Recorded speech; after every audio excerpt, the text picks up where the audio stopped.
kaum ente seperti ketik acan. Nah cenah diparentah kudu ibadah sangkan salamat eta umat saha umat kanjeng Nabi. Untung urang dijadikan umat kanjeng Nabi.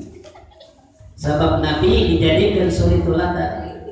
Contoh anu paling saya sering bisa yang tadi auskeun ayat naugenya bahkan dosa terima ku kori-kori sok diauskeun tadi nalika mauludan padahal mah dina mauludan lain eta teh ngayakinkeun yen Rasul teh eta dijadikeun naon uswatun hasanah.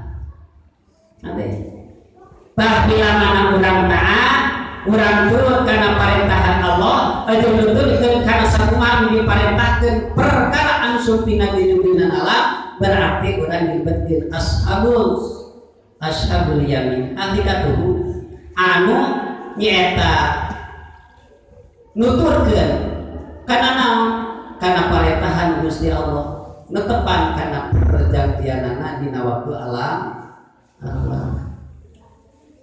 Kadang-kadang orang mah diparentah ku Gusti Allah contoh bujung-bujung urang contoh na goreng alus oge meni hese ngomong goreng bila mana aya ngajak awon bahasana sebaik jadi budaknya urang tina urang adat makanya masuk barudak apa udah kami aya teh baru dari itu